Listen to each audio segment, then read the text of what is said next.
konongo unaweka kill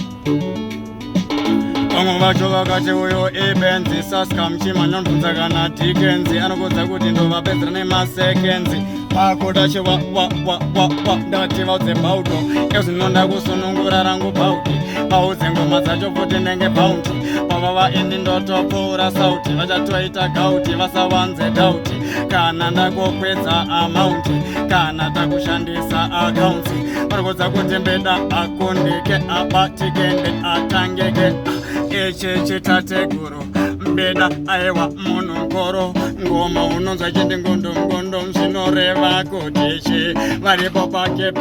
town tongosimbisa kudowntown uptown ngoma dzedu dzakatangira pachitown kudhara vakatoti pacrown ndikati chi ndenge Nelson Mandela ndichimhanya zvangu siku akapela ndikati ndini munhu wacho topunge amburela chimbomira ikondiskela nekuti this time vese vanodisainini this time vese vadaumisainini this time ndingechevaudza chokwadi vanotsvambete ndateche vanotsvambetavo paskambeti vanotsvambetavo ndiri wengoma andimbe shit inzwai mafanzi vachidaira vachiti vanotsvambetavo paskambeti vanotsvambetavo ndiri wengoma andimbe shit inzwai mafanzi vachidaira vachiti vanyonobvunza kurugare vanokudza ndingasare pandasvika vanhu vafare ndiyembi danoitoti vatandare pamwe pacho ndinorova tumadhusi pangu vobva vati madhusi and dons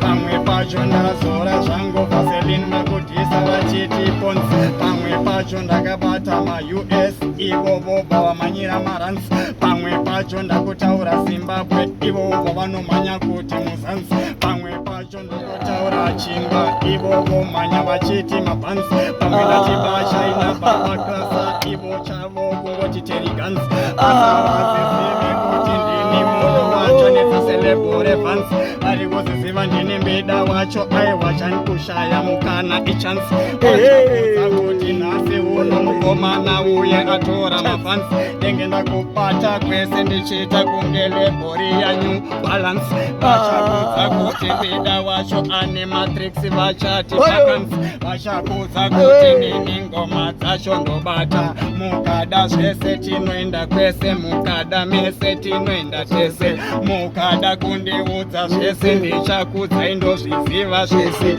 asi pachokwadi handizive zvese kana ndaimbirai mese musamake ichi chokwadi chawanda madondo mbida repita ndozita hachiziva babakiki havambokuita zvese zvandinoita izvi zvanfita saka ona matsaga ndarikita apa kutodakoko tulita ndaguta vaudze mangoma acho vatotoguta Mad.